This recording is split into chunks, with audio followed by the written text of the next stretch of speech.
+1 student, आज हम आपके सामने टाइप्स ऑफ कोऑपरेटिव सोसाइटी करने जा रहे हैं।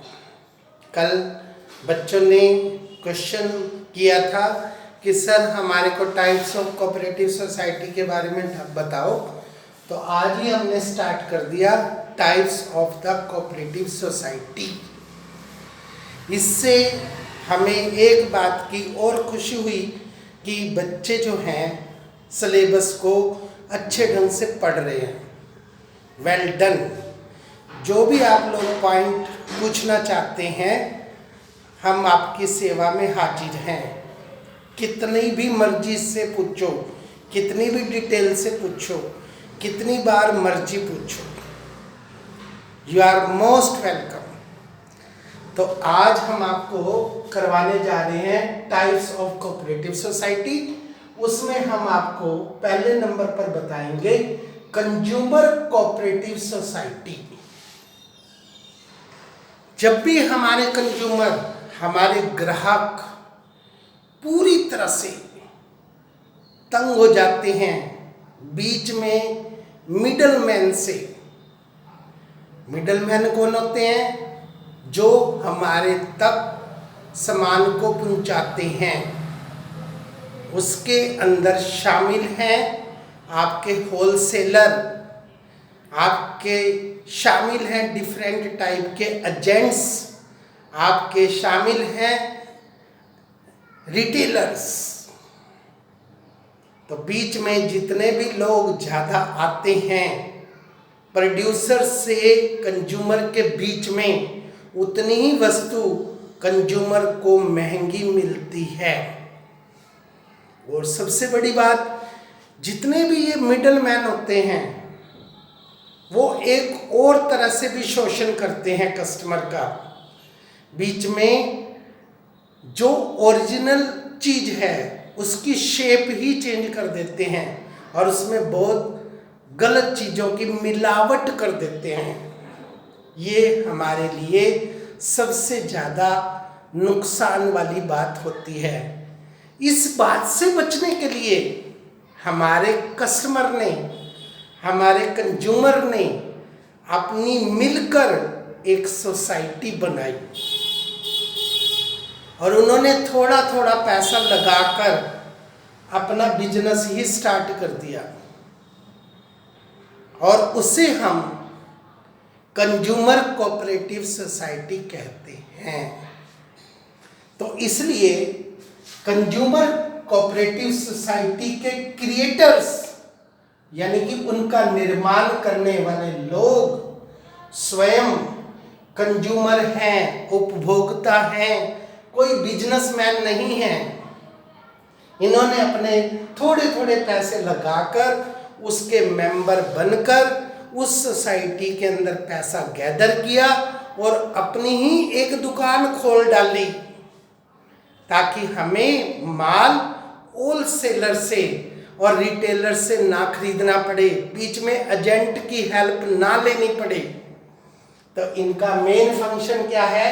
Eliminating the middleman.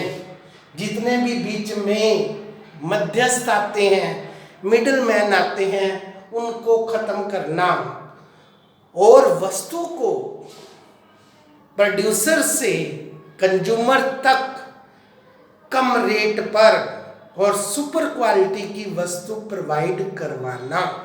ये इनका बेसिक फंक्शन होता है, बेसिक ऑब्जेक्ट होता है।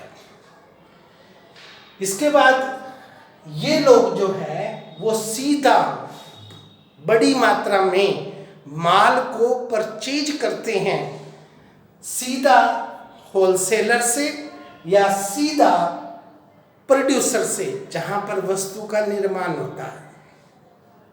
वहां से नेचुरली चीजें सस्ती प्राइस पर मिलती हैं, सुपर क्वालिटी की मिलती हैं और उन वस्तुओं को फिर अपनी सोसाइटी के मेंबर तक कम रेट पर पहुंचाना, अच्छी क्वालिटी की चीज़ें उनको प्रोवाइड करवाना, अच्छी अच्छी सर्विसेज उनको प्रोवाइड करवाना, ये इनका बेसिक फंक्शन है।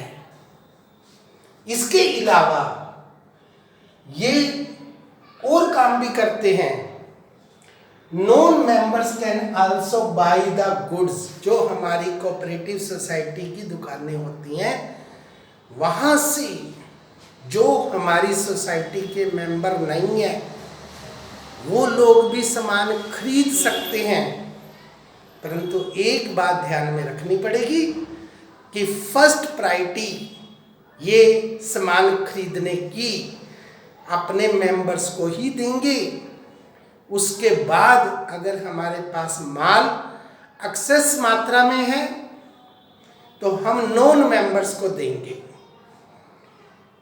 एक और बात कि जो हमारे मेंबर्स हैं उनको सोसाइटी स्पेशल डिस्काउंट पर गुड्स और सर्विसेज प्रोवाइड करवाती है, क्योंकि उनका राइट है, क्योंकि उन्होंने पैसे इन्वेस्ट कर रखे हैं।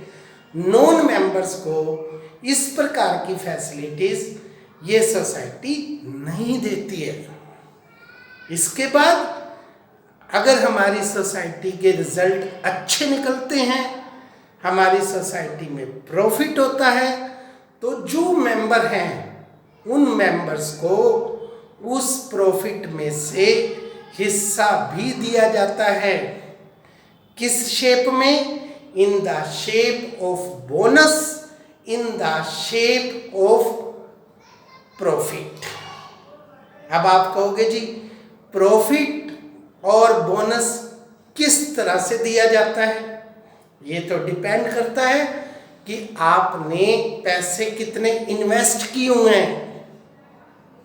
अब मैंने 5,000 रुपये इन्वेस्ट किए हुए हैं, आपने 50,000 रुपये इन्वेस्ट किए हुए हैं, और एक और व्यक्ति है उसने 1,00,000 रुपये इन्वेस्ट किया हुआ है।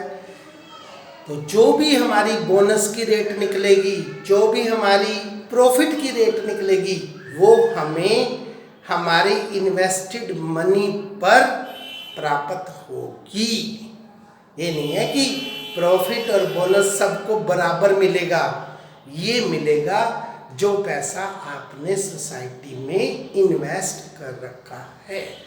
तो इसे हम कहते हैं पहली इम्पोर्टेंट कंज्यूमर कोऑपरेटिव सोसाइटी।